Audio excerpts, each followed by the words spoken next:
नमस्कार, स्वागत है आप सभी का। मैं हूं आपके साथ आस्था कौशिक। रात के 8 बज चुके हैं और वक्त हो गया है महाबहस का। महाबहस में आज हम बात करेंगे योगी का विकास वर्सेस विपक्ष का वार।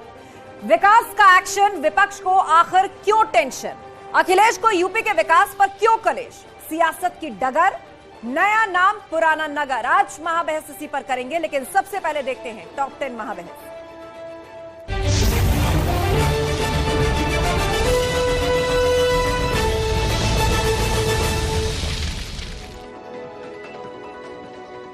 पीएम मोदी ने बिना नाम लिए राहुल पर साधा निशाना। बोले कुछ लोगों के भाषण में अहंकार दिखा। भ्रष्टाचार से देश मुक्ति चाहता था, देश को भ्रष्टाचार से मुक्ति मिली।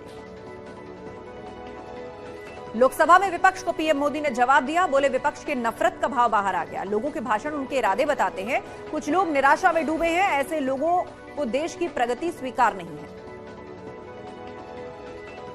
त्रिपुरा में सीएम योगी ने किया चुनाव प्रचार। सूर्य मणिनगर में जनसभा को किया संबोधित। बीजेपी उम्मीदवार के लिए मांगे वोट। बोले त्रिपुरा सुरक्षा और सुशासन का मॉडल, त्रिपुरा को विकास का मॉडल बनाएंगे। मानस विवाद पर पिता का समर्थन कर मुश्किल में आई बीजेपी सांसद संघमित्रा मौर्य। प्रदेश अध्यक्ष भूपेंद्र चौधरी का बयान, वो तय करें भविष्य में किसका साथ देना है। डिप्टी सीएम ब्रजेश पाठक का भदोही दौरा। डिप्टी सीएम ब्रजेश पाठक ने कलेक्ट्रेट में की समीक्षा बैठक, साथ ही योजनाओं और विकास कार्यों की प्रगति का जायजा लिया। गाजीपुर पहुंचे केशव मौर्य ने अखिलेश यादव और राहुल गांधी पर निशाना साधा। बोले राहुल और अखिलेश को जनता की अदालत ने नकार दिया है। जातीय जनगणना की मांग को लेकर समाजवादी पार्टी की हरदोई में पहली गोष्ठी। नगर पालिका परिषद, दोपहर 2 बजे होगी बैठक। खटीमा दौरे पर अपने स्कूल में गए सीएम पुष्कर सिंह धामी। बेंच पर बैठकर स्टूडेंट्स के सवालों का जवाब दिया। भारामल मंदिर पहुंचकर मांगी सुख समृद्धि की कामना। कट्टर विरोधी प्रीतम सिंह के घर जाकर मिले हरीश रावत। मुलाकात के बाद दोनों नेताओं ने कहा all is well. Harish Rawat ने हरक सिंह को फिर बताया 2016 कांड का खलनायक। हरक सिंह बोले दिक्कत थी तो पहले बताते। अल्मोड़ा में स्पीकर रितु खंडूड़ी का बड़ा बयान। कहा पूरा विश्वास, जल्द स्थायी राजधानी बनेगा गैरसैंण। मेरी, आपकी और पूरे राज्य की यही मांग और इच्छा।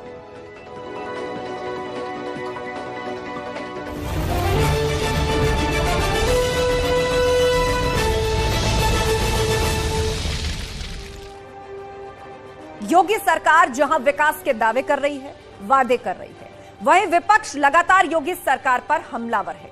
बीजेपी का दावा, यूपी में 6 साल से लगातार विकास हो रहा है।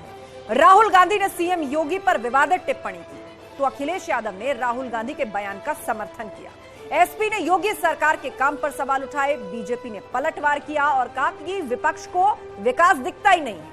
लखनऊ में 10 से 12 फरवरी को ग्लोबल इन्वेस्टर समिट है और 10 फरवरी को प्रधानमंत्री मोदी जीआईएस की शुरुआत करेंगे। तो सवाल वही, विकास का एक्शन, विपक्ष को क्यों टेंशन, अखिलेश को यूपी के विकास पर क्यों कलेश। शुरू करेंगे डिबेट, लेकिन पहले ये रिपोर्ट। प्रधानमंत्री मोदी जी के नेतृत्व में पिछले लगभग 6 वर्षों में अपनी विकास दर को दोगुना किया है। जीडीपी दुगनी हुई है, पर कैपिटा इनकम दुगनी हुई है।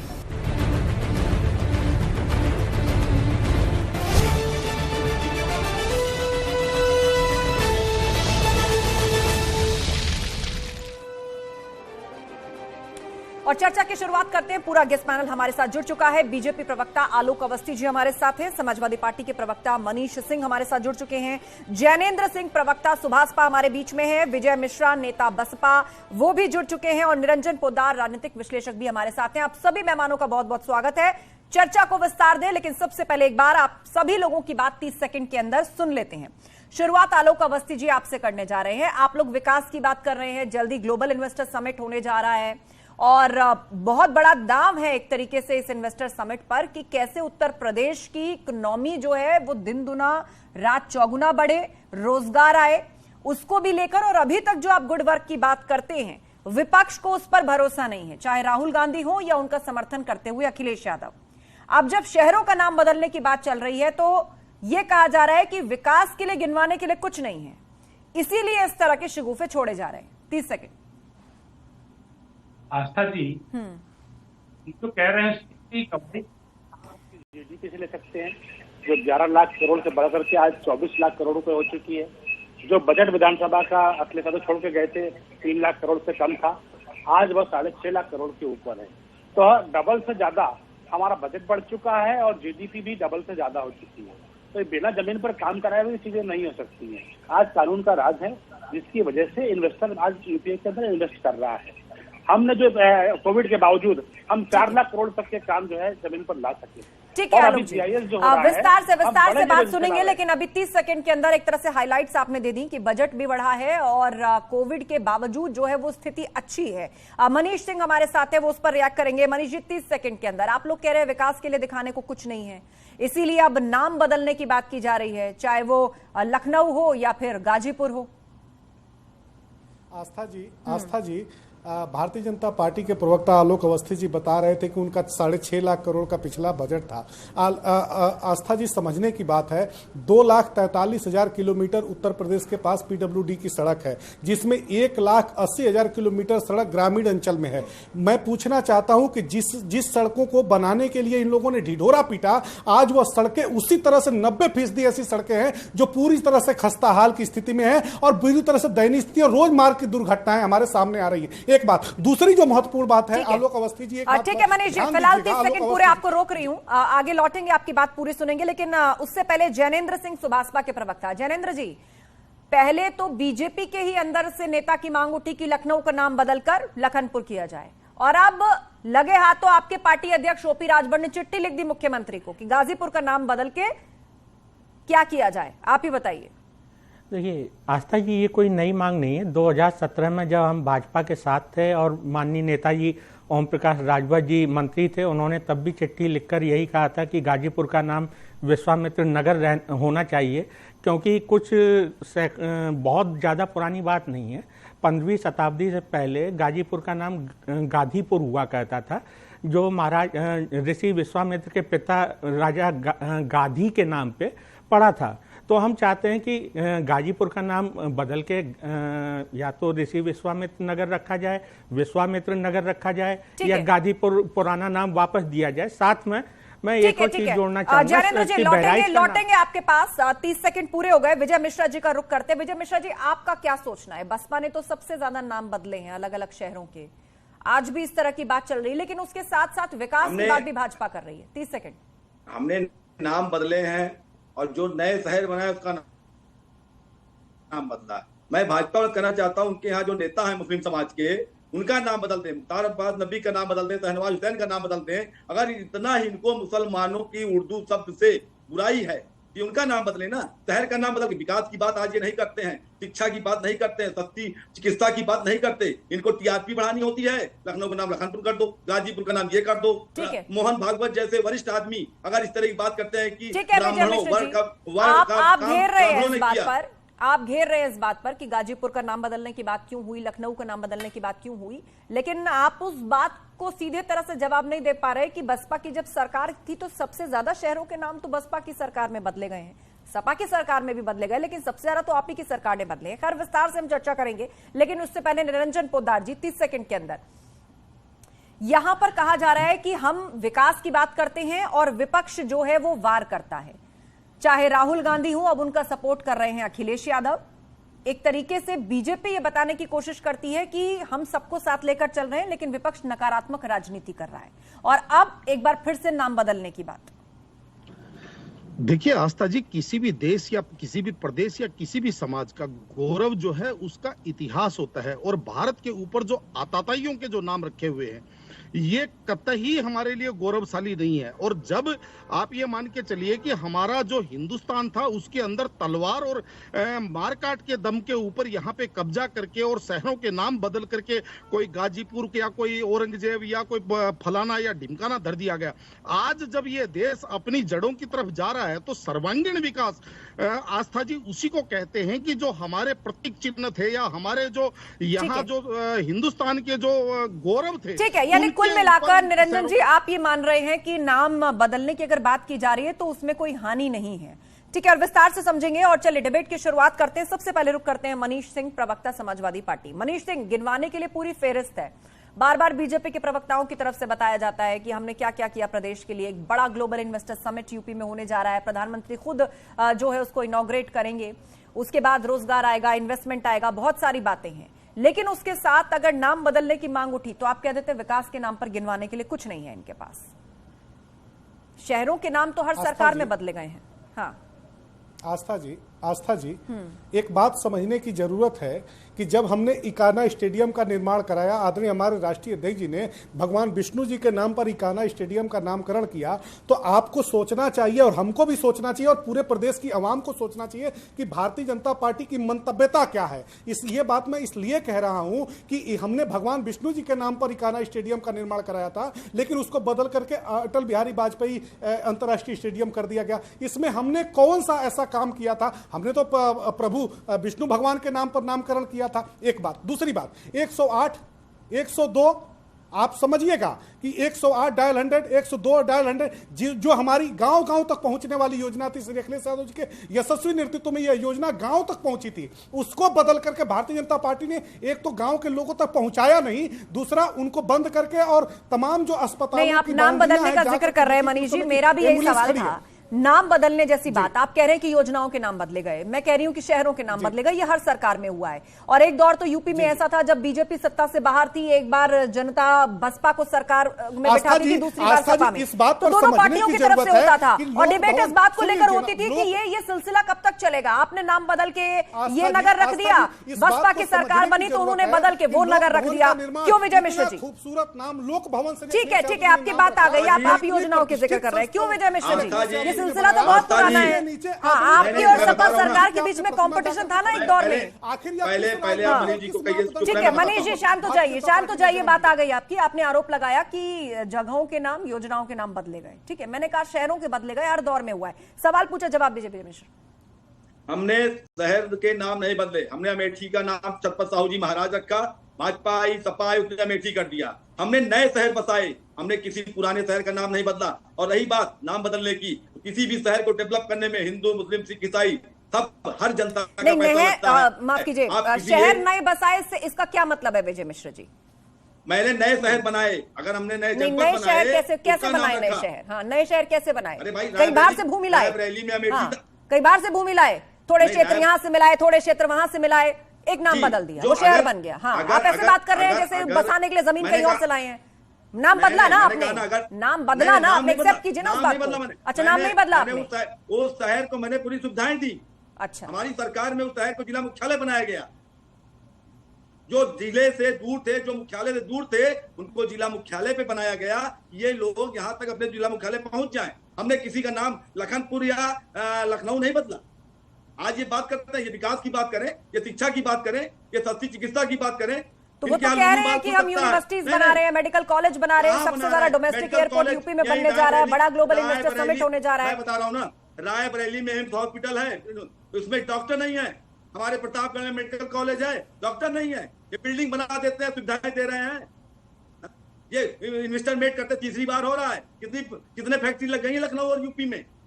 आज आप बताइए, जितना इन्वेस्टर आते हैं उनके रख रखाव के लिए, उनको रुकने के लिए कितना पैसा खर्च कर दिया जाता है। आज लखनऊ को साथ सज्जा में कर दिया जाता है। ठीक है, ठीक है। केवल पेपर में आता है। आलोक अवस्थी जी, यहाँ बसपा आरोप लगा रही है कि पहले भी इन्वेस्टर समिट हुए हैं तो कितना इन्वेस्टमेंट यहाँ पर आ गया, उनके ऊपर खर्च करती है सरकार, क्या फायदा हुआ, क्या लाभ हुआ?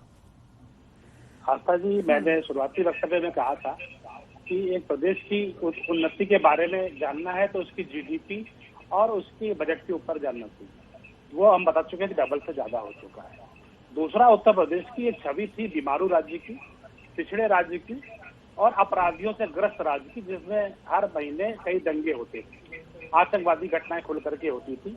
हमने इन सब पे काबू करके आज प्रदेश को देश की मुख्य धारा में जोड़ा है और देश की अर्थव्यवस्था में दूसरा सबसे बड़ा राज्य जो है उत्तर प्रदेश बना है, जो अपना कंट्रीब्यूशन कर रहा है। अच्छा, मुझे ये बताइए आलोक जी, यहाँ पर एजुकेशन की बात उठी, पॉइंट ये उठाया गया कि कितनी यूनिवर्सिटीज बनाई, मेडिकल कॉलेज की बात उठी कि कितने वो बनाए मेडिकल कॉलेज। वो कह रहे हैं कि ऐसे हॉस्पिटल से जहां पर डॉक्टर्स नहीं हैं। मैं बताना चाहता हूँ आपको और हमारे जो साथी हैं उनको शायद जानकारी नहीं है, सरकार ने जो है इस समय सबसे ज्यादा जो इंफ्रास्ट्रक्चर खड़ा किया है वो मेडिकल में ही खड़ा किया। हर जिले को एक मेडिकल कॉलेज देने की योजना है, हर जिले को एक नर्सिंग कॉलेज हम बनाते दे रहे हैं।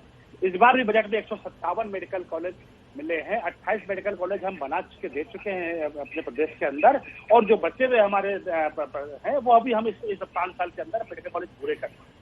कहीं भी स्वास्थ्य की वजह से बच्चे कहीं पर दुर्घटना नहीं होगी। आपने देखा था इंसेफ्लाइटिस की वजह से पूर्वांचल में गोरखपुर में कितने सारे बच्चों की जो है अकाल मृत्यु होती थी। आज हमने इंफ्रास्ट्रक्चर मजबूत किया है, गाँव को हमने मजबूत किया है स्वास्थ्य की सुविधा से, जिससे कि आज उसकी मृत्यु दर में हमने 95% काबू पा लिया है। ये एक बड़ी उपलब्धि है।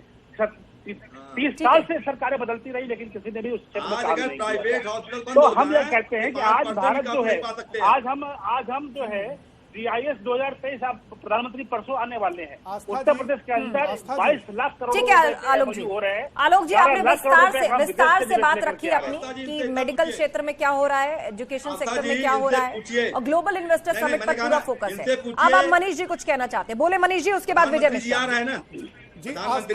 एक मिनट विजय मिश्रा जी, आपने सवाल उठाए थे, उसका जवाब मिला। मनीष सिंह आज मात्र आस्था जी मात्र उत्तर प्रदेश में आज 22,000 डॉक्टर है। हमारे पास 25 करोड़ से ऊपर बड़ी आबादी है। आज CSC की संख्या, PSC की संख्या मात्र 3400 है, जबकि हमारे पास 58,580 ग्राम सभाएं हैं, 800 से ऊपर हमारे पास ब्लॉक हैं। हमारे पास मेडिकल का इतना खराब स्ट्रक्चर, भारतीय जनता पार्टी के जो नेतृत्व में सरकार है, इतनी खराब मेडिकल की स्ट्रक्चर है जिसकी मतलब जगहसाई हो रही है। और आलोक अवस्थी जी तो ढिढोरा पीट रहे हैं। जो हमारी आबादी है, हमारे पास 55,000 से लेकर के 75,000 तो हमारे मेडिकल स्टाफ की नौकरियां नहीं दी जा रही है, नर्सों की नौकरियां नहीं की जा रही है। तमाम जो मेडिकल स्टाफ है उनको देखेंगे आप। अगर कोई महामारी आई तो उत्तर प्रदेश बहुत ही बड़े संकट में फंसेगा। मैं ये कहना चाहता हूँ कि आलोक अवस्थी जी की जो बात है वो पूरी तरह से निराधार है।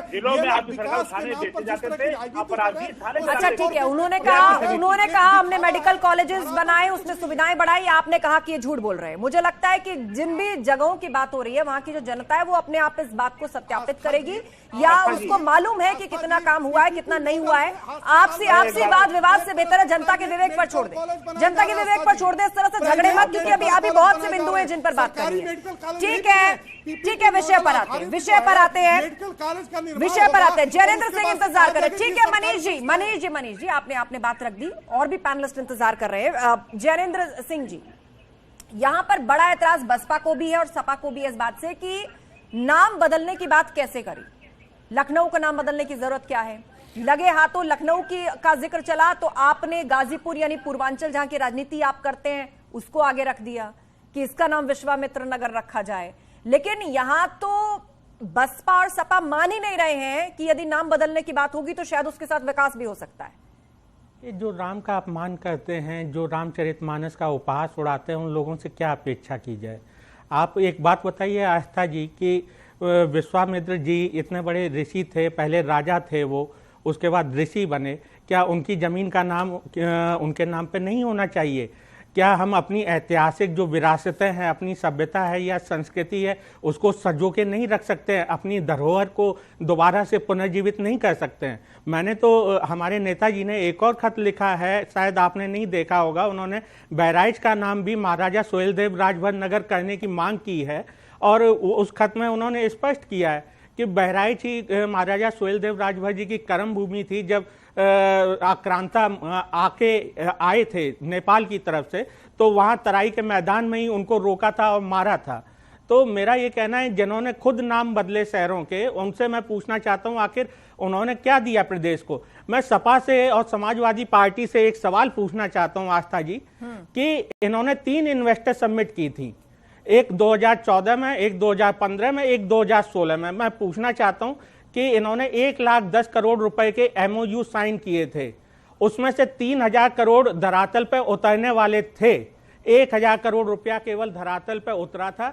2,000 करोड़ बिन जायद ग्रुप जो लुलु मॉल का ग्रुप है उन्होंने मना कर दिया था। उन्होंने 2018 में आके घोषणा की थी कि हम लुलु मॉल बनाएंगे और पिछले साल जाके लुलु मॉल कंप्लीट हुआ है। उन्होंने क्यों मना किया? क्योंकि यहाँ पे उन्होंने भ्रष्टाचार देखा, क्योंकि यहाँ पे उन्होंने गुंडागर्दी देखी, क्योंकि यहाँ पे उन्होंने अव्यवस्था देखी। इस वजह से उन्होंने अपना 2,000 करोड़ रुपया निवेश नहीं किया था उस समय 2016 में। सुभाषपा को कोई एतराज नहीं है अगर नाम बदलने की बात की जाए, चाहे वो लखनऊ ही क्यों ना हो। जैनेंद्र जी, हाँ या ना? माफ कीजिएगा, तो सुभाषपा को नाम बदलने से कोई एतराज नहीं है, चाहे वो लखनऊ ही क्यों ना हो। आप सपोर्ट कर रहे हैं? पुरानी धरोहरों को सहेजना है, हमें अपनी विरासत को सहेजना है, तो हमें क्या एतराज हो सकता है? ठीक है। आप लखनऊ की बात कर रही हैं, तो भगवान राम ने अपने छोटे भाई लक्ष्मण को वो जमीन दी थी जहां पे उन्होंने अपना नगर बसाया था। तो जो नवाब सिराजुद्दौला हैं उन्होंने उसका नाम बदला, लखनऊ किया, लेकिन उससे पहले तो उसका नाम लक्ष्मण नगर था, लखन नगरी था।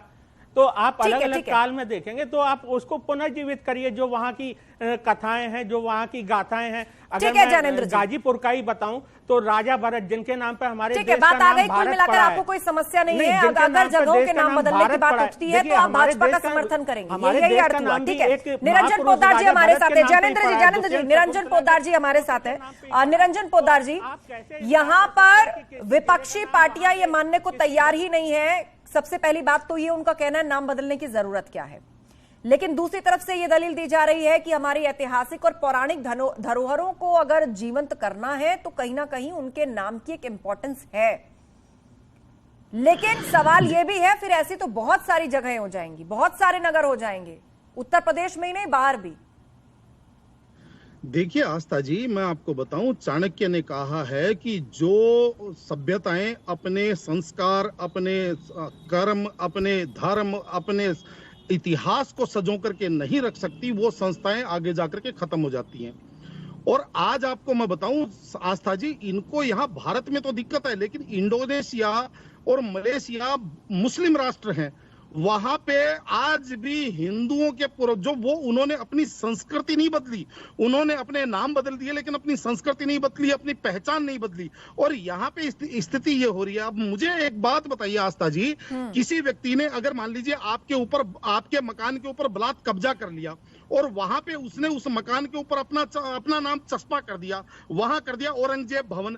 जब कभी इतिहास दोहराता है और आप अपने मकान पे पुनरावृत्ति, अगर आप अपने मकान के ऊपर कब्जा करती हैं, तो अगर आप उसके ऊपर कौशिक भवन करती हैं तो ये आपके लिए गौरवशाली होगा या आपके लिए ये गलत होगा? तो मेरे को ये चीज समझ में नहीं आई। कुछ लोगों को हमारे गौरवशाली इतिहास से, हमारे गौरवशाली महापुरुषों से और हमारे इस सनातन से इतनी क्या परेशानी है? क्या परेशानी उनको रामचरितमानस से है? क्या परेशानी उनको इस देश के बहुसंख्यक लोगों की भावनाओं से है? मनीष सिंह हमारे साथ है, सपा प्रवक्ता मनीष सिंह को मैं लेकर आना चाहूंगी। मनीष सिंह जी, आप लोग भले ये कह रहे हैं कि नाम बदलने की क्या जरूरत है, विकास की बात करें, डेवलपमेंट कितना हुआ ये बताएं, लेकिन अब इसको इस सबसे जोड़कर देखा जा रहा है कि आप लोग जो हैं वो हिंदू धर्म के विरोधी हैं, आप लोग श्री राम का अपमान करते हैं, आपको पौराणिक धरोहरों की चिंता नहीं है। आस्था जी, आप बहुत ही मशहूर और बहुत ही सम्मानित एंकर हैं। आपके मुंह से यह बात शोभा नहीं देती है कि हम लोग हिंदू विरोधी हैं। हमारे नेता अखिलेश यादव जी, मैंने ये सवाल पूछा है क्योंकि इसको ऐसे ही प्रोजेक्ट किया जा रहा है। हाँ जी, आस्था जी, हम लोग बहुत आदर और सम्मान आपका करते हैं और बहुत ही आपका सम्मान करते हैं। आस्था जी, हमारे नेता श्री अखिलेश यादव जी पॉजिटिव, प्रोग्रेसिव एवं डेमोक्रेटिक लीडर हैं। उनकी पूरी तरह से राजनीति में इस बात के लिए उनका ध्यान रहता है कि कैसे हम अपने राजनीतिक विचारधारा के माध्यम से, राजनीतिक सिद्धांत के माध्यम से कैसे हम शोषित, वंचित, उपेक्षित वर्ग को मुख्य धारा में ले आए। एक बात। आज दूसरी जो महत्वपूर्ण बात है, वो पोद्दार जी कह रहे थे कि हमको, अरे हमारे उत्तर प्रदेश में 12.5 लाख से ऊपर सरकारी विभागों में पद रिक्त हैं। उसमें उत्तर प्रदेश के जो युवा हैं हमारे, वो पढ़ाई लिखाई करने के बाद से नौकरी मांग रहे हैं, उनको नौकरी आखिर क्यों नहीं दिया जा रहा है? तीसरी महत्वपूर्ण बात आस्था जी आपसे मैं कहना चाहता हूं कि अब नई परिपाटी शुरू हुई है नौकरी देने की, रोजगार मेला लगाया जा रहा है। पहले के जमाने में तो हम लोग मेले में गुरैया जिलेबी खरीदने के लिए जाते थे, गुब्बारा खरीदने के लिए जाते थे, प्लास्टिक से बने हुए खिलवाड़ खरीदने के लिए जाते थे। लेकिन आज के समय में जो अडानी नंबर 2 के सबसे बड़े उद्योगपति थे, आज के समय में 20वें नंबर से भी बाहर हो चुके हैं। उनकी संस्था आती है और कहती है भारतीय युवाओं से और उत्तर प्रदेश के युवाओं से कि आप लोग हमारी कंपनी में नौकरी करने के लिए आइए, और उस रोजगार का जो नौकरी का प्रमाण पत्र है वह योगी आदित्यनाथ जी बांटते हैं। आपने 2-3 बातें उठाई है मनीष जी, क्या होगा? 2-3 बातें आपने उठाई है। मैं चाहूंगी बीजेपी प्रवक्ता इसका जवाब दे। ठीक है मनीष जी, मेरे पास लास्ट 2 मिनट बचे हैं। मनीष जी, लास्ट 2 मिनट मेरे पास बचे हैं। आपने जो 2-3 बातें उठाई हैं उसका जवाब अब आलोक अवस्थी जी देंगे। आलोक जी, आलोक जी, प्रदेश, हाँ मैं स्पष्ट कहना चाहता हूँ आस्था जी, उत्तर प्रदेश की छवि आज पूरे विश्व में जो है आज पुकारी जा रही है। 11 लाख करोड़ रुपए का इन्वेस्टमेंट का एमओयू जो है आज विदेशों से होकर के आए हैं। पहले तो जो इन्वेस्टमेंट होता था वो तो सही में नाच गाने में इन्वेस्टमेंट होता था। आज भारत को G20 जैसे बड़े शक्तिशाली ग्रुप का अध्यक्ष बनने का सौभाग्य मिला है। वो G20 ग्रुप जो है, जो 75% व्यापार का मालिक है पूरी दुनिया में और 90% रिसर्च और पेटेंट का अधिकार है, आज उसकी अध्यक्षता जो है भारत करने जा रहा है। और उत्तर प्रदेश में भी उसमें कई शहरों में हमको जो है मौका मिल रहा है। क्यों मिल रहा है? क्योंकि उत्तर प्रदेश को आज सुशासन मिला योगी आदित्यनाथ जी का। आज हमने उत्तर प्रदेश के अंदर एक भी दंगा नहीं होने दिया है। आज उत्तर प्रदेश के अंदर एक भी आतंकवादी घटना नहीं होने दी है। उत्तर प्रदेश के अंदर सारे अपराधियों को जेल के अंदर डाला गया है। समाजवादी पार्टी के नेता अपने शासन की विश्वसनीयता समाप्त हो चुकी है। उनकी पहचान एक आतंकवादियों को समर्थन देने की रही है, दंगाइयों को समर्थन करने की रही है और अपराधियों को पालने की रही है। उनकी छवि ने पूरी उनको नुकसान पहुंचाया है। अभी 5 विधान परिषद के चुनाव हुए थे, जनता से बड़ा कोई जज नहीं है। जनता ने उनको नकारा है। आपस में मत लड़िए आप लोग। चुनावों में भी शून्य अंडा दिया है, बड़ा बड़ा अंडा मिला है समाजवादी पार्टी को। भारतीय जनता पार्टी 4 आम चुनावों में समाजवादी पार्टी को धूल चढ़ा चुकी है। उन्होंने गठबंधन धर्म का पालन नहीं किया है। फैक्ट पर बात करें सभी, भाषा की उम्मीद है। देखिए फैक्ट पर बात करें सभी। और जनता को आप बता रहे हैं, जनता को आप मुर्गी कह रहे हैं, अंडा देने वाली संस्था कह रहे हैं, आपसे इसी तरह की बात। चलिए ठीक है, तो कुल मिलाकर यहाँ जो विपक्ष के निशाने पर है इस वक्त वो इन्वेस्टर समिट है जिसे सरकार एक बड़ी उपलब्धि के तौर पर आगे रख रही है। बहुत बहुत शुक्रिया आप सभी पैनलिस्ट का चर्चा में शामिल होने के लिए। तो अब मात्र 2 दिन का वक्त रह गया है। Global investor summit Uttar Pradesh में होने जा रहा है। प्रधानमंत्री मोदी खुद यूपी आ रहे हैं और उसका इनॉग्रेशन करेंगे और उसके बाद ये समिट चलेगा 12 तारीख तक। सरकार को बहुत उम्मीदें हैं और सरकार का कहना है कि इन्वेस्टर समिट से पहले ही कई लाख करोड़ के एमओयू साइन कर चुकी है सरकार और उससे रोजगार बढ़ेगा, उत्तर प्रदेश में इकोनॉमी आगे बढ़ेगी। लेकिन दूसरी तरफ विपक्षी पार्टियां चौतरफे हमले सरकार को लेकर के कर रही हैं। महाबहस में इतना ही। आगे की खबरों के लिए आप बने रहिए हमारे साथ।